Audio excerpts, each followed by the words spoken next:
नमस्कार विद्यार्थी मित्रांनो, जीनियस सायन्समध्ये आपल्या सर्वांचं मनापासून खूप खूप स्वागत आहे. मित्रांनो, आजच्या या क्लासमध्ये आपण 11वी फिजिक्स म्हणजे 11th फिजिक्स ग्रॅव्हिटेशन या चॅप्टरमधून एक महत्त्वाचा बीट आपण अभ्यासत आहोत आणि तो म्हणजे प्रोजेक्शन ऑफ सॅटेलाइट आणि त्यानंतर different projectile path of a satellite. म्हणजे सॅटेलाइटला प्रोजेक्ट करत असताना त्याच्या डिफरंट प्रोजेक्टाईल पाथ म्हणजे पॉसिबल पाथ कोणते कोणते असतात त्या पाथ संदर्भात आणि प्रोजेक्शन हे दोन्हीही एकमेकाशी रिलेटेड असणाऱ्या बाबी आहेत. तर हे दोन्ही पॉईंट्स आपण या व्हिडिओमध्ये अभ्यासणार आहोत. जर आपण या चॅनलवर प्रथम असाल तर लागली चॅनलला सबस्क्राईब करा, बेल आयकॉन दाबा आणि आपल्या मित्रांना या व्हिडिओची या क्लासची लिंक मात्र पोहोचवायला मुळीच विसरू नका, कारण का इथून पुढे येणारे प्रत्येक व्हिडिओज हे सर्व तुमच्या उपयोगाचे आहेत. तर आतापर्यंत आपण पाहिलं की एखादा उपग्रह आकाशामध्ये असतो आणि त्याच्यापासून येणारे जे काही मोबाईलचे सिग्नल वगैरे असतात ते आपल्यापर्यंत येतात. समजा आपला मोबाईल आहे, तो मोबाईल कसा चालतो तर या सॅटेलाइटमुळेच चालतो. म्हणजे सॅटेलाइट इथं कुठेतरी आकाशात असतो, आपण इथे कुठेतरी पृथ्वीच्या पृष्ठभागावर असतो, इथं कुठेतरी अशा प्रकारचे हे मोठमोठे टावर्स असतात है ना. या मोबाईलकडनं सिग्नल या टावरला जातात, या टावरकडनं इथं सॅटेलाइटला जातात. दुसरी एक हब असते, मॉड्युलर असतो, तो कन्व्हर्जन करतो आणि नंतर सॅटेलाइटला जातात, सॅटेलाइटकडनं दुसऱ्या टावरला येतात, दुसऱ्या टावरकडनं दुसऱ्या मोबाईलला जातात. हे झालं मोबाईलच्या बाबतीत. परंतु हे सर्व काम करण्यासाठी जो महत्त्वाचा घटक आहे आणि तो म्हणजे सॅटेलाइट आहे. काय आहे? Very very important term. यामधला सर्वात महत्त्वाचा घटक म्हणजे सॅटेलाइट आहे. मग तितक्या उंच आकाशावर बसवलेला सॅटेलाइट तो कसा बसवला जातो, तिथं नेऊन कसा ठेवला जातो, याचं कधी तुम्हाला निश्चितच तुम्हाला उत्सुकता वाटली असेल की तितक्या उंचीवर तो सॅटेलाइट कसा ठेवला जात असेल, काय कारण असेल, कशा पद्धतीने ठेवला जात असेल, त्या सर्व बाबी आपण इथं अभ्यासणार आहोत. भारताला PSLV polar satellite launching vehicle हे एक वाहन आहे आणि या वाहनाच्या आधारे आकाशामध्ये सॅटेलाइट आपण लॉन्च करत असतो. एका इच्छित स्थळापर्यंत आपण ते सॅटेलाइट्स नेऊन ठेवत असतो. पूर्वी यासाठी जे लागायचं क्रायोजेनिक जे फ्युएल होतं, क्रायोजेनिक फ्युएल, ते क्रायोजेनिक फ्युएल आपल्याकडे नव्हतं, रशियाकडे होतं आणि ते फ्युएल रशियाकडनं मागणी केली होती, पण रशियाने आपल्याला ते दिलं नव्हतं. पण APJ अब्दुल कलाम यांच्या मार्गदर्शनाखाली आणि नेतृत्वाखाली हे क्रायोजेनिक फ्युएल मात्र भारतातच तयार करण्यात आलं.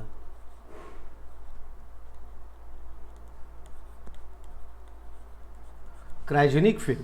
मग हे क्रायोजेनिक फ्युएल काय असतं, कशा पद्धतीचं असतं तर मोटरसायकलचं पेट्रोल वेगळंच असतं, आपल्याकडे चालणाऱ्या थंड प्रदेशामध्ये चालणारं पेट्रोल वेगळंच असतं मोटरसायकलला सुद्धा. जर सियाचीन भागामध्ये जर गेलात आपण तर तिथलं पेट्रोल वेगळंच असतं आणि आपल्याकडलं पेट्रोल वेगळंच असतं, कारण का ते कमी टेम्परेचरला सुद्धा थिजणार नाही याची प्रिकॉशन घेण्यासाठी ते पेट्रोल असतं. आकाशामधून उडणारं जे विमान असतं त्याचं फ्युएलसुद्धा वेगळंच असतं, त्याचं पेट्रोल वेगळंच असतं. परंतु हा आकाशामध्ये उडणारा जो सॅटेलाइट आहे यासाठी सुद्धा लागणारं फ्युएल म्हणजे इंधन वेगळंच असतं.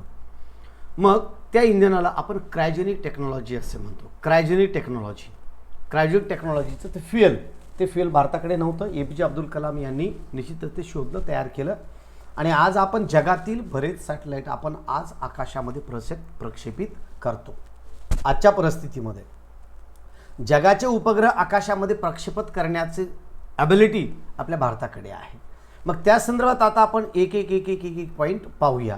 तर इथं सुरुवातीला मी तुम्हाला सांगितलेलं आहे, तर हे पहा, अशा पद्धतीचा एक लॉन्चिंग पॅड असतो. त्या लॉन्चिंग पॅडवर हे इथं असा हे जे आहे ना सपोर्ट, इथं तो उपग्रह रॉकेट सर्व डिझाईन केलं जातं आणि नंतर या मोठमोठे व्हीलच्या आधारे त्याला बाजूला आणलं जातं, लॉन्चिंग पॅडवर नेलं जातं आणि तिथून आकाशामध्ये तो प्रक्षेपित केला जातो. मग आता पुढं पाहूया आपण एक मुद्दे. हे पहा, बर्निंग केल्याच्या नंतर क्रायोजेनिक टेक्नॉलॉजीचं जे इंधन असतं ते बर्निंग केल्याच्या नंतर ते खालच्या साईडला फोर्स आपलं लावतं आणि अपथ्रस्टमध्ये तो वरच्या दिशेला हा उपग्रह जात असतो, रॉकेट जात असतो उपग्रहाला घेऊन. मग प्रक्रिया कशी आहे याची हे पहा, अशा पद्धतीचं हे पॉईंट आहे है ना. इथं सॅटेलाईटला लॉन्च केलं. लॉन्च केल्याच्या नंतर हा सॅटेलाईट अशा पद्धतीनं रॉकेट या सॅटेलाईटला घेऊन आकाशात जातो. आकाशात गेल्याच्या नंतर त्याचे एक एक पार्ट तुटतात, वेगळे होतात. हा पार्ट हा वेगळा होतोय पहा, आणि यामध्ये सॅटेलाईट असतो. तो सुद्धा अतिउच्च वेगाने वर जातो. जसजसा हा आकाशात वर जातो, जसं पृथ्वीपासून याचं अंतर वाढतं तसं याचा वेग वाढत जातो, आणि एकदम शेवटच्या टोकाला याचा वेग हा अतिउच्च असतो. प्रचंड वेगामध्ये तो मूव्ह करत असतो. ओके. आणि नंतर हे तुटलेले जे छोटे मोठे जे भाग असतात, हे तुटलेले भाग अशा पद्धतीने समुद्रात टाकले जातात, समुद्रामध्ये पडले जातात ते.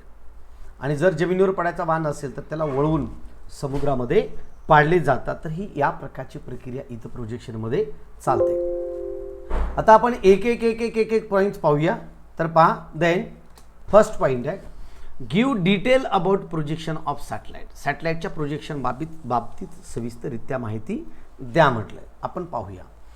Suppose a single stage rocket carrying the satellite at its tip.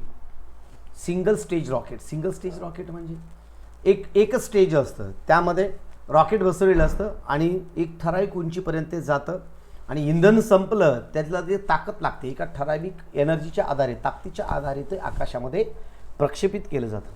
आणि जर ताकद कमी पडली ते परत पृथ्वीच्या सरफेसवर ते पडत असतं. Suppose the single stage rocket carrying the satellite at its tip Wien the fuel in rocket is ignited. जेव्हा त्या रॉकेटमधलं जे फ्युएल आपण इग्नाईट करतो, इंधन फोर जमिनीवर लावतं आणि ते वर जातं. दिपाळीमध्ये जे रॉकेट आपण वापरतो ना, दिपाळीतला रॉकेट, तो सेम प्रक्रिया. The rocket is projected from the earth surface. पृथ्वीच्या पृष्ठभागापासून त्याला ते इंधन जाळल्याबरोबर, ज्वलन सुरू केल्याबरोबर ते आकाशामध्ये प्रक्षेपित होतं. ओके. आणि मग आता पुढचा पॉईंट काय आहे पहा. Then next one, next, if the velocity attained by rocket is equal to or greater than escape velocity. जो फ्युएल इग्नाईट केल्याबरोबर ते रॉकेट वरच्या दिशेनं सॅटेलाईटला घेऊन असं वर जातं. आणि वर निघत असताना हे पहा, इथं एक एक काही पॉईंट्स मी तुम्हाला इथं देत आहे, किंवा एक माझ्या बॅक साईडला एक इमेज मी इथं घेतो, म्हणजे तुमच्या परफेक्ट लक्षात येईल की ॲक्च्युअली काय घडतं.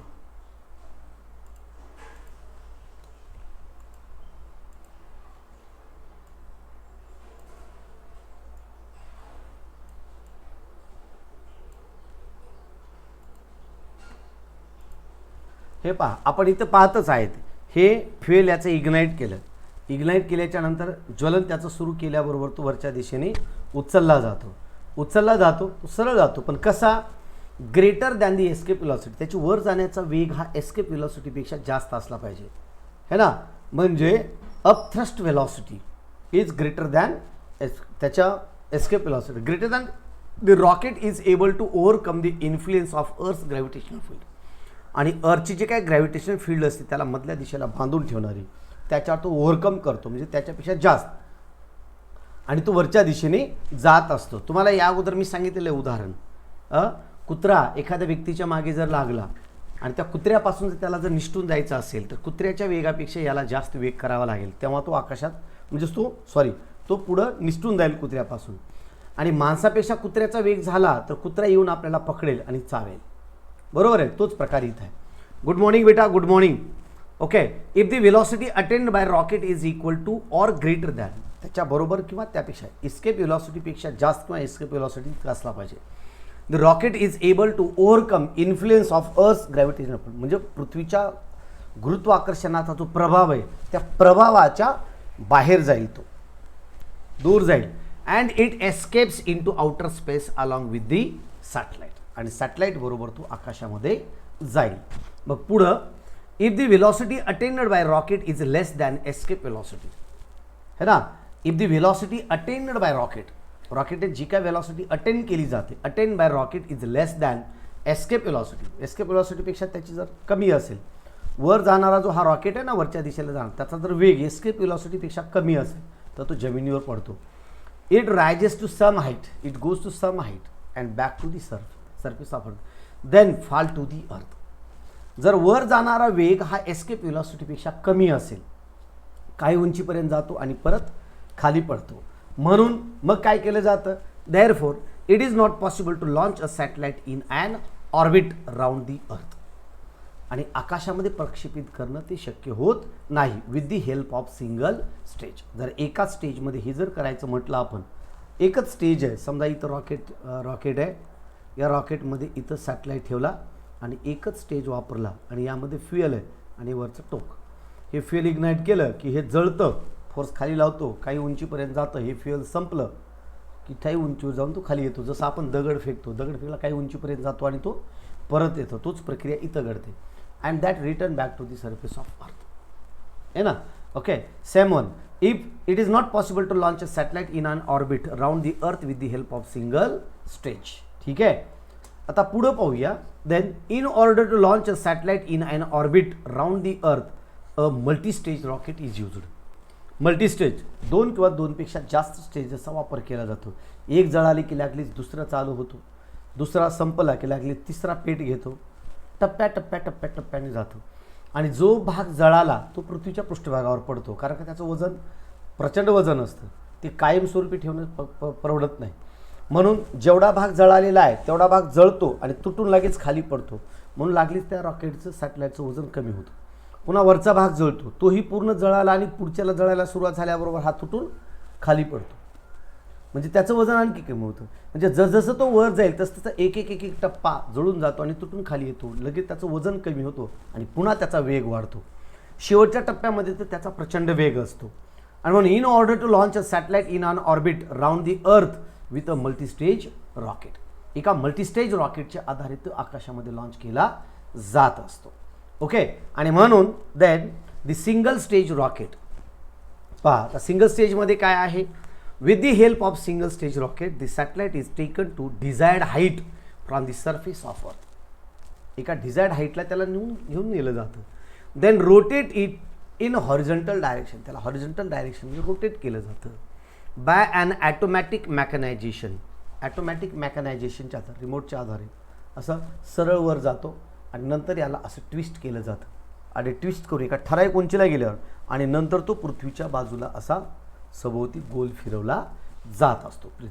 म्हणजे असा उंच नेला जातो आणि उंचीवर गेला जसं जाईल तसं त्याचा असा ट्विस्ट केला जातो आणि ट्विस्ट करून असा इथं नेऊन ठेवला, नंतर त्याला हॉरिझॉन्टल व्हेलॉसिटी जाते आणि नंतर तो पृथ्वीच्या भोवती असा तो गोल फिरत असतो. ही ॲक्च्युअल म्हणजे सॅटेलाइट लॉन्च करण्याची ही टेक्निक आहे. पुन्हा आता हे पहिले स्टेजचं झालं. With the help of single stage rocket the satellite is taken to desired height, ठराविक उंचीला नेलं जातं from the surface of earth. The rotate in horizontal direction rotate केलं जातं. Then by automatic mechanisation that is remote control. पुन्हा second stage, दुसऱ्या स्टेजचं काम काय आहे की तिथल्या सॅटेलाइटला, तिथं नेऊन ठेवलेल्या सॅटेलाइटला हॉरिझॉन्टल फिरवणे, पृथ्वीच्या वेगाबरोबर फिरवणे. पृथ्वीचा वेग जो आहे ना 24 तासामध्ये एक चक्कर कंप्लीट करते, तर 24 तासामध्ये एक चक्कर कंप्लीट करण्याच्या व्हेलॉसिटीला तिथं नेऊन ठेवलं जातं. आणि म्हणून then with the help of second stage rocket it gives a correct horizontal velocity. एक करेक्ट हॉरिझॉन्टल व्हेलॉसिटी त्याला मिळते for projection of satellite. It revolves round the earth in a circular orbit with critical velocity. Circular ऑर्बिटमध्ये पृथ्वीच्या सभोवती तो गोल फिरतो आणि त्याची जी वेलॉसिटी असते गोल फिरण्याची, हॉरिझॉन्टली फिरण्याची, त्या वेलॉसिटीला म्हणतो आपण critical velocity. Thus the projection of satellite takes place around the earth. आणखी एकदा पहा. Thus the projection of satellite takes place around the earth. आणि तो सॅटेलाइट पृथ्वीच्या भोवती गोल फिरत असतो. मग आता एक एक एक एक करून आपण पाहूया. आता पुढचा पार्ट आहे डिफरंट प्रोजेक्टाईल पाथ्स. तर समजा एखादा सॅटेलाइट जर आपण आकाशात जर नेला, आकाशात नेल्यानंतर त्याचे काही डिफरंट प्रोजेक्टाईल पाथ आहेत, तो सुद्धा एका ठराविक प्रक्रियेनं पृथ्वीच्या भोवती ते सुद्धा गोल फिरत असतात. मग आता तर डिफरंट प्रोजेक्टाईल पाथ कोणते कोणते आहेत ते आपण इथं एक एक पाहूयात. ओके, तर आता पहिला पॉईंट सांगतो तुम्हाला मी इथे, this one explain the different projectile path. म्हणजे सॅटेलाइट प्रोजेक्ट करत असताना किती मार्गाने तो प्रोजेक्ट होऊ शकतो, म्हणजे कोणत्या कोणत्या पॉसिबिलिटीज असतात. आपण आता सुरुवात करतोय की जस्ट सॅटेलाइट आपण लॉन्चिंग पॅडवर आणलेला आहे आणि त्याचं फ्युएल इग्नाईट करून आपण आकाशात सोडतोय. सोडल्यानंतर काय घडतं, काही कंडिशन्स आहेत, काही पॉसिबिलिटीज आहेत, त्या पाहूया. Different projectile paths are depends upon horizontal velocity of projection. Therefore, these are four projectile paths. These are four projectile path. तर या 4 प्रोजेक्टाईल पाथ आहेत. कोणत्या कोणत्या? हा 1 2 3 4 कशा आहेत त्या आपण एक एक एक एक पाहूया. पण प्रथम काय केला, हा सॅटेलाइट इथं ठेवलाय आपण, त्याला लॉन्च पॅडवर उभं केलं आणि उभं करून आकाशामध्ये आपण त्याला प्रक्षेपित करत आहोत. मग प्रक्षेपित करत असताना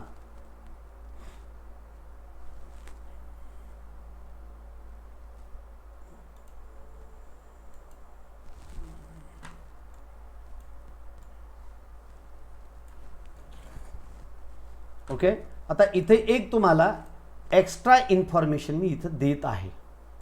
I will give extra information to you. एक प्रत्यक्षात आपण व्हिडिओ पाहूया.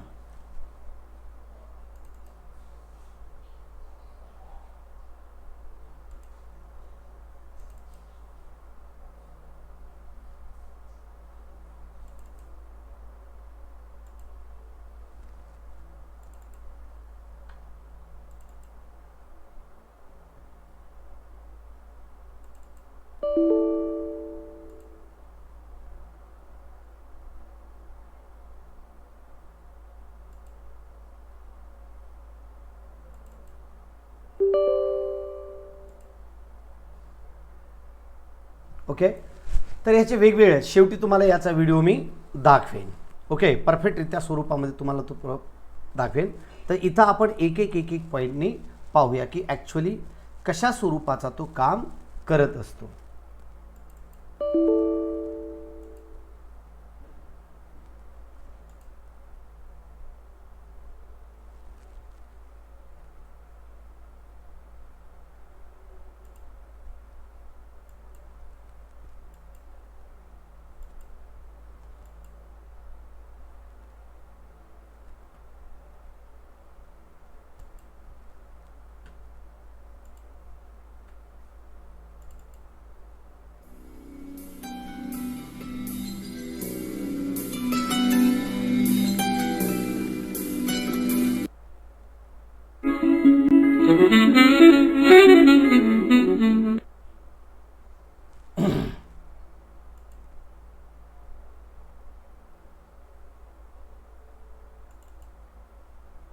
ओके, एक सेपरेट व्हिडिओ मी त्याचा अपलोड करतो. एक स्पेशल व्हिडिओ अपलोड केला जाईल, त्या व्हिडिओमध्ये आपण स्पष्ट पाहू शकता. ओके, आता इथं एक एक पाहूया आपण. Different projectile paths are depend upon horizontal velocity of projection. Horizontal velocity of projection. Therefore these are 4 projectile path. 4 projectile path आहेत. कोणते कोणते? तर एक पहा, दिस वन इज दी, हे पहा, अर्थ घेतली आपण, इथे एक सॅटेलाइट आपण घेतला, आकाशामध्ये आपण त्याला प्रोजेक्ट केलं. प्रोजेक्ट केल्याच्या नंतर हॉरिझॉन्टल वेलॉसिटी दिली की तो परत पृथ्वीच्या पृष्ठभागावर येऊन असा तो पडतो, ॲज लाईक दिस. ओके, का? तर पहा, दिस वन पॅराबोलिक पाथ फॉलो करत होतो. पॅराबोलिक पाथ म्हणजे आपण एखादा जर दगड जर पुढे फेकला तर तो असा सरळ जातो आणि पुन्हा नंतर खाली पडतो. असं जर आपण जर फेकला तर असा इकडून जर फेकला आपण तर असा सरळ जातो काही अंतर आणि पुन्हा नंतर असा तो तिरपा खाली पडतो. ती प्रक्रिया इथं आहे पॅराबोलिक पाथ. मग यामध्ये horizontal velocity is less than critical velocity. त्याची जी हॉरिझॉन्टल वेलॉसिटी त्या क्रिटिकल वेलॉसिटीपेक्षा कमी आहे. म्हणजे if the horizontal velocity is less than critical velocity then satellite falls down to the surface of earth in parabolic path. आकाशामध्ये satellite आपण इथपर्यंत नेऊन ठेवला पण त्याला पृथ्वीच्या भोवती गोल फिरण्यासाठी हॉरिझॉन्टल वेलॉसिटी द्यावी लागते आणि ती जर वेलॉसिटी जर कमी पडली तर तो सॅटेलाइट काही अंतरावरून तो अशा पद्धतीने तो खाली पडतो, जमिनीवर परत पडतो. त्यानंतर दुसरा नेक्स्ट, तर इथं काय केलं, this is the parabolic. Okay, second. आता यामध्ये काय केलं आपण, this one is the elliptical path म्हणतो आपण याला, अंडाकृती मार्ग आहे हा. आणि म्हणून this one VH is equals to VC. तर पहा, सर्क्युलर पाथ हा परफेक्ट सर्क्युलर पाथ आहे. याच्यानंतर अंडाकृती आहे elliptical. Circular path VH equals to VC. If the horizontal velocity is exactly equal to critical velocity. Horizontal velocity is exactly equal to critical velocity. The satellite moves along a circular orbit around the Earth. The satellite moves along a circular orbit. Circular ऑर्बिटमध्ये तो गोल फिरेल. Circular orbit round दी अर्थ. Perfect circular ऑर्बिटमध्ये तो अशा पद्धतीने गोल फिरेल. ठीक आहे. पुढचा, ज्यावेळेस VH equals VC horizontal velocity critical velocity इतकी असते तेव्हा ही प्रक्रिया पाहायला मिळते. त्यानंतर देन नेक्स्ट वन, ही अंडाकृती मार्ग आहे. This V equals to VE is greater than VH is greater than VC या कंडिशनला. इथं VH इक्वल्स टू VC असेल तर तो परफेक्ट गोल फिरतो, आपलं काम सक्सेसफुल होतं. आणि जर एखादी व्हेलॉसिटी जर जास्त झाली, एस्केप व्हेलॉसिटी जास्त आहे, हॉरिझॉन्टल व्हेलॉसिटी जास्त आहे क्रिटिकल व्हेलॉसिटीपेक्षा, तर काय होईल तर पहा, elliptical path VE is greater than VH is greater than VC if the horizontal velocity is greater than critical velocity but less than escape velocity, then satellite moves in an elliptical orbit around the earth. elliptical orbit मध्ये is like this. elliptical orbit मध्ये तो गोल फिरतो. पुन्हा टँजन्शियल path म्हणजे एकदा तो निघाला की कायमस्वरूपी तो पुढे निघून जात असतो. This one is the tangential path. हे पहा, इथं जो सॅटेलाइट आपण पाहत आहेत ना, this is the tangential path. आणखी एकदा पहा,